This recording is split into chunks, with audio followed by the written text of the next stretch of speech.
The first Corvette with AWD, electrification, and, in EV mode, front-wheel drive. It's not easy being the Chevy Corvette. 70 years of history says each new model needs not only to be worthy of the name but also offer greater performance. But even an iconic sports car can reach its physical limits and need to change things up to lay down more power. In the words of Scotty from Star Trek, "I canna change the laws of physics." Put those words in the mouth of Taj Juchter, Corvette Executive Chief Engineer, the man who had to tell his bosses that the front-engine C7 had fully realized its potential and the only way to go faster was to go mid-engine. Hence the C8, which was the 2020 Motor Trend Car of the Year. But when we're talking Corvette, you can't rest even on those monumental laurels. The Stingray performance upgrades include the Z51 and now the Z06. Still, there is the desire for more. Introducing the 2024 Chevrolet Corvette E-Ray, the first Corvette to be electrified and offer all-wheel drive, and technically also the first front-wheel drive Corvette in EV-only mode, where propulsion comes only from the front-mounted electric motor. With its hybrid powertrain, the E-Ray becomes the quickest production Vette to date, capable of a 2.5-second 0 to 60 mph time and completing the quarter mile in 10.5 seconds, according to GM. That is 0.1 seconds faster than Motor Trend's own quickest times from the Z06, at 2.6 and 10.6 seconds. The difference, that engineers say, is the extra traction. And it will likely remain the fastest Vette until the storied badge reluctantly goes full electric. We say reluctantly because Juchter openly talks about how Corvette customers don't want a fully electric model. The E-Ray Hybrid, to be offered as a $104,295 coupe and a $111,295 convertible, helps Corvette enthusiasts dip their toes into the electric motor pool. The idea was to develop a C8 hybrid that can serve as a comfortable daily driver even in inclement weather, perform as a grand tourer that excels on twisty roads, and also be wicked fast, launch hard, drift, and do burnouts. Convincing Corvette buyers to go electric. This is the first step, and I think people are going to embrace it, Juchter says. They are going to say, "Hey, wait a second, that's actually pretty cool.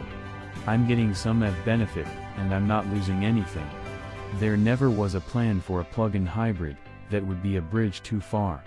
The EV part comes from pairing a 1.9 kWh battery and electric motor with a 6.2-liter naturally aspirated LT2 small block V8. The combo means the car gets 495 horsepower and 470 pounds-to-foot of torque from the V8 alone, and another 160 horsepower and 125 pounds-to-foot from the electric motor for a combined 655 horsepower and 595 pounds-to-foot of torque. The hybrid setup and conventional V8 are not connected except through the road, which posed calibration challenges but also allowed each to be tailored specifically to its own strengths. In addition to providing a bit more grunt, the EV bits give the sports car 3 or 4 miles of EV-only range in stealth mode. It means you can creep in and out of your neighborhood silently before the V8 roars to life. That roar will be enhanced because the engineers have taken pains to eliminate sounds they deemed annoying and elevate more favored tones from the engine for a throaty voice with a soupçon of sci-fi whine. And legal requirements demand an artificial sound to serve as a pedestrian warning when the car is in full EV mode. Far too much effort and energy went into the sound, Juchter jokes. The end result, think Knight Rider meets Tron. Finally, an AWD, and forward, Corvette. All-wheel drive is something Corvette buyers have been requesting for years, Juchter says. This was more for practical reasons than performance, so they could drive their Corvette for at least 3 seasons. But until the car went mid-engine, there were no mechanical solutions. Now the E-Ray uses power from the gas engine on the rear axle and power from an electric motor in the front. It was a natural evolution given GM's commitment to an electric future. And technically, when running in EV-only mode, it becomes the automaker's first front-drive Corvette. Michael Kutcher, lead development engineer, says they took the E-Ray to Hoosier Path, a mountain pass near Breckenridge, Colorado, for a week while developing the chassis controls. A snowstorm rolled in. The three engineers, all with varying driving styles, took turns running up the mountain. They experienced some sliding and slippage, but in all cases were able to power through. When the front axle had traction, any deceleration or braking regenerates energy, so all three engineers also made it to the top with plenty of charge left. The car will give the maximum discharge possible, but a buffer is maintained in terms of stored electricity, so AWD is always available for maximum performance and dynamics. Otherwise, it would just be a heavy two-wheel drive car, says Kutcher, who is one of many engineers who came from the EV side to work on the Corvette program. Chevy did a lot of winter testing in northern Michigan as part of the program. And yes, you can get Michelin snow tires from the factory, in addition to the all-seasons that will come on the car. Distinguishing the Corvette E-Ray. Essentially, the E-Ray uses the chassis and V8 from the Stingray and the wider bodywork and wheel and tire sizes from the Z06. There's new blue E-Ray badging on each side, available body color trim, and an exclusive twisted 5-spoke wheel design.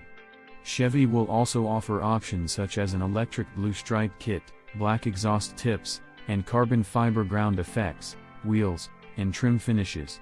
Why isn't there an electric motor somewhere in the rear of the car?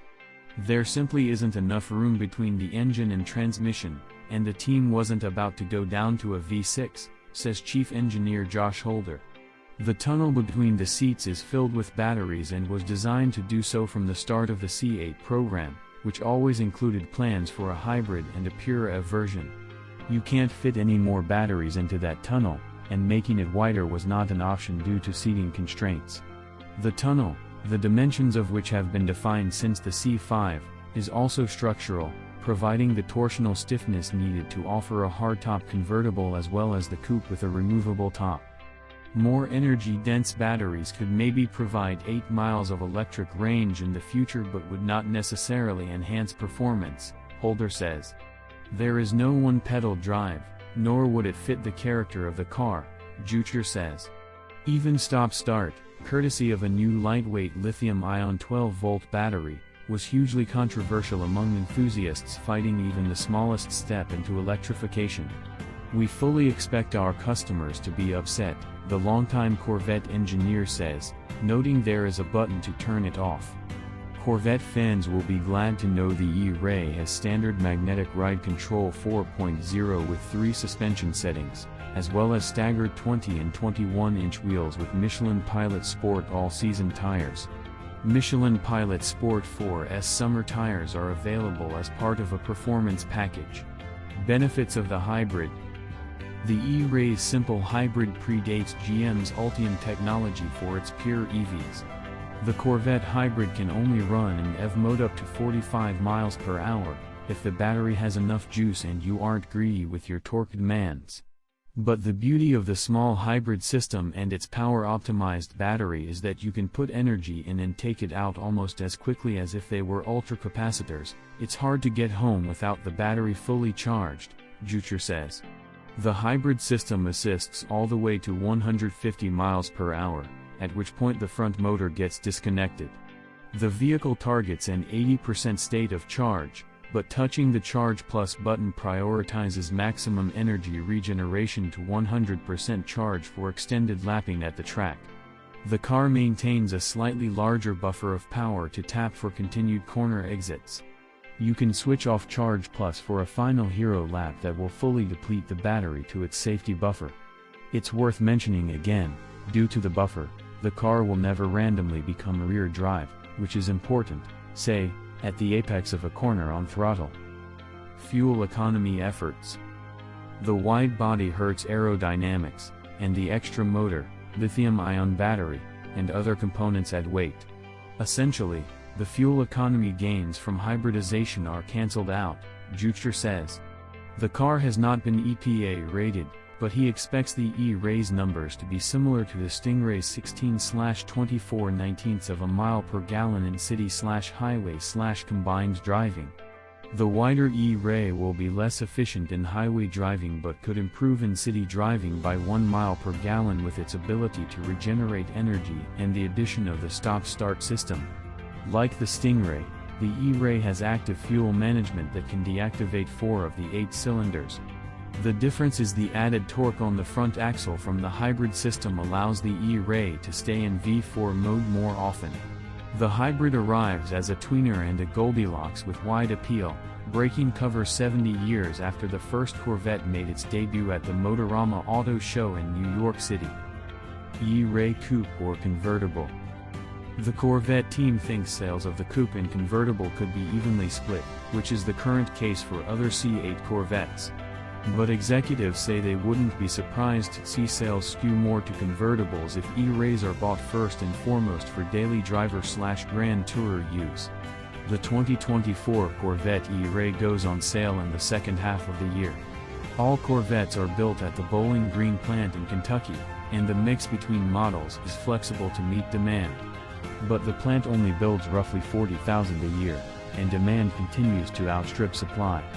With a long line of reservations for the Z06 that could take years to fill, some of those customers might drop their orders and switch to the E-Ray in the hopes of a speedier delivery.